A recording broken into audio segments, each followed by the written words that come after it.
I'm extremely excited to be here at this moment. This is a moment that has been in the making pretty much my whole professional career. And I'm really looking forward to, introducing you to the Extraordinary Millionaire brand. I'm also here with my business partner, Martin Foster, who co-runs the business with me, and who is equally as passionate as I am about the subject of mindset for success, and also mindset for getting through adversity. And we've co-written a book called The Rock Bottom Paradox, which we'll be talking about in a minute. But without further ado, welcome Martin to our first ever episode. Thanks very much, Nick. Very welcome. Good to have you here and good to be working on this with you. And so I guess for those watching at home, introducing this podcast, The Extraordinary Millionaire and The Rock Bottom Paradox, they're the two books that are the flagship books of the business. But it's not been designed as a business. It's been designed to help people. It needs to be a business so that we can afford to produce shows like this and to put content out, and it needs to run as a business. But, our passion really is the driver for this, lifelong careers in learning how to fine tune our minds to get ourselves out of the tricky situations, out of the rock bottom, but also to fine tune our mindset in the top 1% of success. And that's the Extraordinary Millionaire book. Correct. I guess, tell me a little bit about your background and how you came to meet me, and what's your passion behind this business as well as mine. Well, I think 20 years spent in education and wealth education brought me to the realization that mindset was really at the fundamental basis of everything that we do. And I think a big mistake that a lot of educators have made is they concentrate on the wealth creation and don't concentrate on the mindset aspect of that. And I think meeting you and discussing it quickly came to realize that the mindset part was a passion that we both shared and that we wanted to share with those people that were entering on their wealth journey. Yeah, very much so. I mean, for me, since I was a young boy going into my 20s, I always, wanted to be a millionaire. And that was all I really saw as my goal. I never understood and knew how to get it, but I did have a visualization, which is one of the tools we talk about in both books, had a visualization that I would be a millionaire. I just didn't know how to achieve it yet.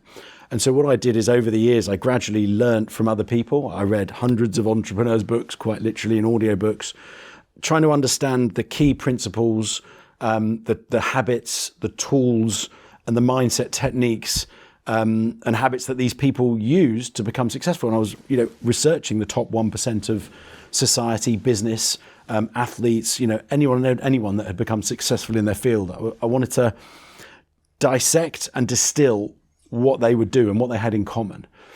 And so that these books demonstrate that, don't they? And they're for two different audiences. You've got The Extraordinary Millionaire, which is for fine-tuning the top 1%, and you've got The Rock Bottom Paradox for fine-tuning yourself out of the bottom, right? But it's all the same mindset techniques. From your perspective, you've been through your own rock bottom. I have. I'm aware of, as Yes. we wrote this book at a time we were both in a fairly low point in our lives, and life isn't perfect. It is a series of ups and downs. Why don't you tell me about your experience and how we came to write The Rock Bottom Paradox? I mean, without delving into the details of my own personal rock bottom, I mean, a lot of that flows through the book. I think it was important for me to write this book at that point in my life when I was at rock bottom, and I feel it was probably the same for you. And it was, for me, I say in the book, it was a very cathartic experience for me. It helped me to solidify those techniques and those tools that I used to get myself through some of the darkest days of my life. Yeah, absolutely. I'm proud to say that, I know personally that what we show in this book and what we teach in this book and what we say in this book works, because I've been through it. I've watched you go through it. It's something that we worked on and spoke about on an almost daily basis some weeks. And so those tools they work, and I'm passionate about that. Yeah, me too. And I think, I do a lot of property content, property shows, and I'm a developer and consultant and mentor for people getting into property and growing their business in property. But I don't often get to show a side of me that is really the reason I've become successful in my life.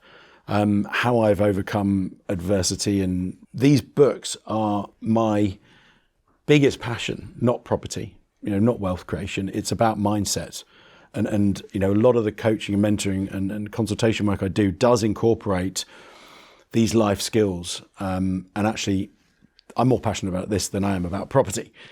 So, anyone out there watching that's followed us and followed my journey and is involved from a property perspective, this is actually a big part that underpins all of my career and the work we've done to bring this advice to realization to help so many people is so brilliant and fun, because this is ultimately the message I want to get out there, that it's a complex subject, isn't it? And Nick, I will say, the one thing that really excited me about the project when we first started talking about it was the way that the books are written in a way of a story. It makes it relatable to everyone. So somebody picking up the book can read somebody else's story. They can relate to it their own lives. I think there's elements in that book that everyone will relate to from some point of their life or other.